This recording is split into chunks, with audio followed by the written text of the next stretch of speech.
If you have fallen, then rise. When you fall again, rise again.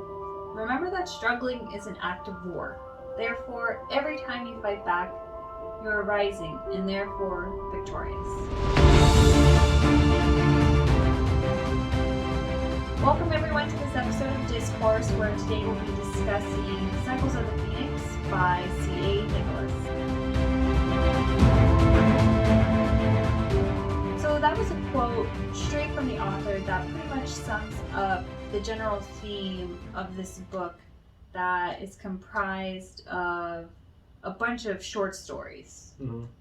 Yeah, some are longer than the others, but they're all pretty unique and good. Right. But in general, the book is full of fictional characters and situations.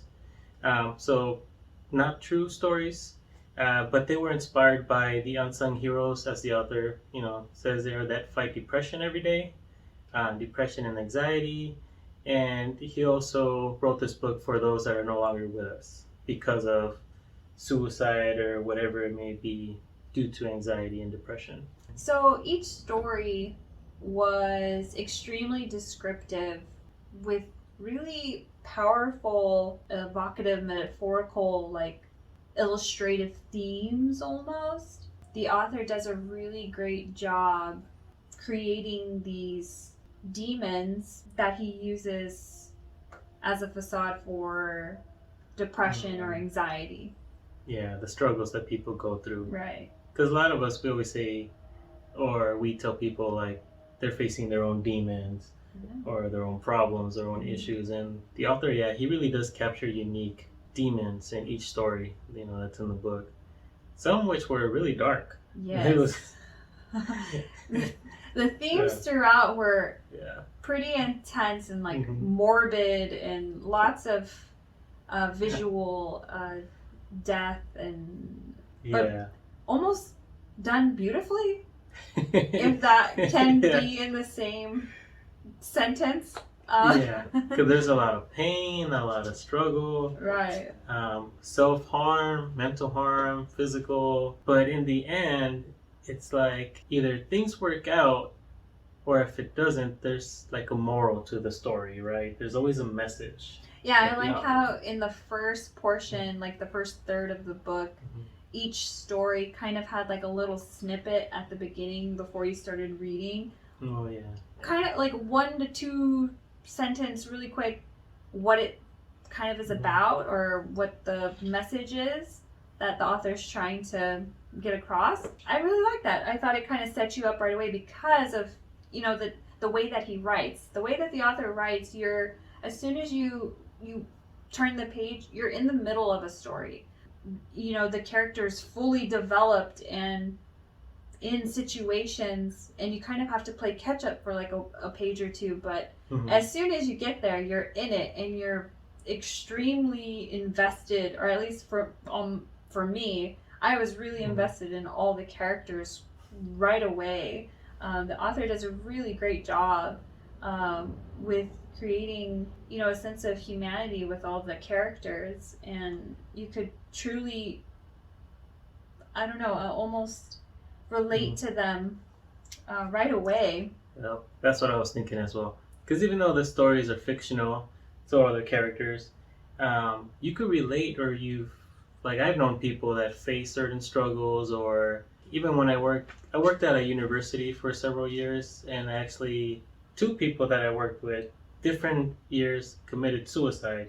It was surprising to everyone, of course, because we worked with them and we never saw any issues, any problems, but it happens. People face, sometimes it just happens, you're born with it. Maybe the parents were doing drugs, or they were facing mental, depression themselves, and it passed on to the child, or things happen where they didn't share it. But personally, as mentioned, I've faced it. Like in the book, the author writes situations like that. You're at a school, like schoolgirls in one of the stories, they, go to school together. I don't want to ruin it, but things happen where anxiety and depression play a big part, and it hurts, both sides of it. Fictional, but it's very relatable. So it really hits home. Yeah. And, not all the stories are the same. And some of them are like a continuation when I say that they're different, like one had, it almost seemed like a fantasy type of vibe to it. Yeah, like dragons and Yeah. phoenixes. And then there's like spiritual ones and yeah. more like realistic ones. And yeah. But I like how a lot of them were a character telling another character, let me tell you a story. And then it jumps into like storytelling within the story. right. And then it goes back. Mm-hmm. But there's always a sense of good and evil.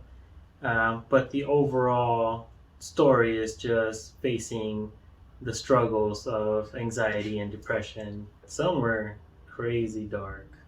Yeah, a lot of there was a Yeah. few short stories that I felt almost for myself. They were just so intense. Oh, yeah, some were and sad. like visually in my mind, like when I was reading it, because his words, like his description and everything is just amazing. Yeah. It's super artistic and clever. And it really helped me visualize the scene at hand, and I felt like emotionally connected, and when it got really dark it really affected me. And I mean that plays into him just being an amazing writer, honestly. Yeah, he definitely puts you there. Like if you're watching a National Geographic documentary on refugees or abandoned children or whatever it may be, and you're there watching their emotions and feeling what they're going through. So even though a lot of it was dark, at least initially, before the ending, like you really, I don't know, I can't describe it. Like I was just in it. I was invested and I wanted to continue and like see what happened. I know some stories I was kind of like, ooh, what happened before? What happens after? Yeah, what's the backstory? Yeah. So that I really enjoyed that. And some of the stories, some have good endings, some have sad endings, but I feel like there's a good ratio of both, good and bad. Yeah, good balance. Because that's realistic. That's life, like the author does mention in the book. Some lost their lives. Some still fight every day because it's a continuing battle.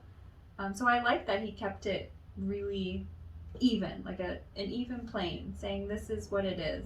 Yeah, really even and realistic. But hopeful. And really hopeful. Yeah, as mentioned, a lot of messages at the end, a lot of hope and faith and, keep fighting. It wasn't just dark just to be dark because it was a crazy story, but there was always a good ending to it, a good message to share with like the public. What I really liked with each story, they were each very unique, and the main characters of the stories, one time it was like elementary school kids, another time it was full-grown people, another time it was like teenagers, and it just shows you, just like in real life, it's not just adults that face depression or anxiety because of an experience they had, as full-grown adults. But children, even young ones, 5 years of age, everyone faces some form of anxiety or depression. And you just never know. And it's all relative. Everyone's different. Everyone lives different lives. That's why every situation and, depression, anxiety, disorders are different, on different levels, because you had mentioned before, sometimes people are born with mental illnesses, things like that, or they're just prone to these things, or it's situational, like maybe they were abused as a child or abandoned or went through a lot of traumas in life leading to anxiety and depression, things like that. Or a bad relationship, abusive. But this book covers a lot, and it's very realistic. It literally covers all kinds of traumas, but in the best way, though, I feel. Like, in a very respective way. Yeah. More like educational, showing that everyone faces it differently, but we're all in it together. Everyone's gone through difficult times or have had traumas and things. So it's easy for someone to relate on some level and to be understanding. Yeah, and I like how he kept it also international. Like there were me too. Stories in India, a story in Japan, I think a story in the US. Because also different cultures, like some of us don't understand it, but depression, and that's universal all across. Yeah, it doesn't So- matter the religion or the Yeah. culture. It's everywhere. It's in everyone. So I like that too. I like Yeah. how it was like multicultural, That was really multinational. cool. It was pretty awesome. So there was a short story. I mean, we liked a bunch of them, Mhm. but there was one in particular that we both happened to like equally as much, I feel. Yeah. So we're going to talk about that a little bit. Yeah, so all the stories are really good, but this one is one that we both agree that we really enjoyed and captures a lot of what we described about the author's writing style. Mm-hmm. And so the book's title was called A War for a Dream. And I'll just read a quote. They walked hand in hand and stepped on those corpses which lay in their path. Farah saw some of the victims with slit throats and sharp tools in their hands. Others had broken as a result of jumping from lofty heights. Some had perished in fires which they made for themselves, while the rest carried no visible marks upon their bodies. So that quote, honestly, when I read it, I was shocked. I was shook. Honestly, I felt like I was her. I was standing there. This scene was truly taking place. I was shaking. I felt when I was reading it intense. And that continues throughout with all these short stories. Yeah. That type of writing, that type of description, that type of realness in the stories.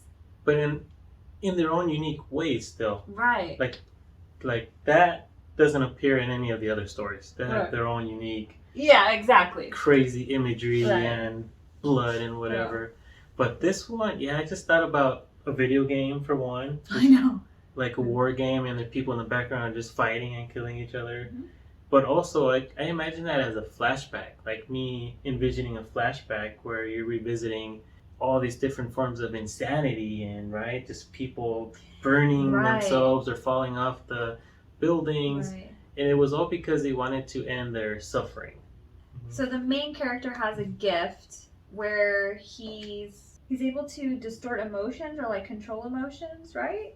So the main character of this story, he has the power of reliving memories, and he releases, which I guess in this story that's the demon, a replica of himself, which is, it's like a rotting corpse, like a complete duplicate of him, but a rotting corpse that's a killer and a maniac. So those emotions, those dark emotions and feelings, he releases them into this guy named Saudad. And that's how we pronounce it. Right. And he's the one that causes all these people that Farah, right? Farah. Yeah. Is seeing, because of him.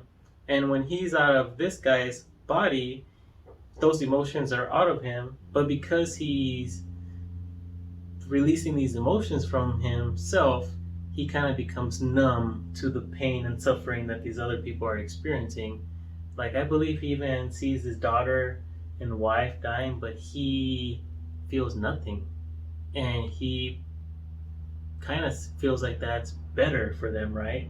Because he's ending their suffering in a way because he's just releasing it. Yeah, I think somehow Saudad was able to just give him the sense of just like Peace. Yeah, just peace. So whatever it was that Saudad was doing, he was taking it as, oh, well, this is for the greater good. This is for them. This will benefit them. They will be at peace and they will be happy. So when Saudad goes into his town and kills everyone using basically mind control, which, everybody knows depression, anxiety, it's all about the mind. The mind's a very powerful tool. So that's what Saudad uses to kill everybody, including his wife and his child in front of his eyes. And then as soon as that's done, he takes it away from him, and he comes to reality, and he sees what was just done and what he did nothing to stop. That was so intense of an emotion. Whether you have kids or not, you're married or not, that is intense. Yeah, there was a lot of those moments throughout this book for me where I just had to kind of close the page and like really let all the words sink in. It's an emotional, intense ride in a And- good way. Yeah, and the way he writes it, you could envision everything. So just imagine, like a movie. It's insane. Like a bunch of short movies that are just super emotional. So there is a portion in the book that I also enjoyed that they were like afterwards and forwards, like stories that happened to him in real life of like embarrassing moments that I felt like we could all connect with and all relate to. And it kind of was a nice little humorous break from all this heavy, themes going on. Like when he mentions he was late to a class, so he was running late. So he went into the classroom and he noticed everyone was quiet taking a test. So he sits down, even though he doesn't recognize everyone in the class. The teacher gives him the test, but it's not his teacher, and he just dismissed it again, saying maybe it's a substitute teacher. I was late, I don't know. And I think he started the test, but then he realized when he read it, it was for environmental studies or something. Yeah, he's not like, even his what? classroom. So he ran into the wrong class. So for my situation is I just got a new job and there was always meetings going on everywhere on that floor I was at. And my boss tells me, hey, this meeting already started. We need someone from our team to go. And I'm brand new. So I was like, I guess I'm going. Everyone else is busy. And so I go into the room, same as him. I don't recognize anyone. Not just because I'm new, but because I never seen them before. I was like, but they told me to go to the meeting. So I went to the meeting, sat down. They just looked at me and continued with the meeting. I had no clue what it was about. And they even asked for like my feedback, and it ended up being the wrong meeting.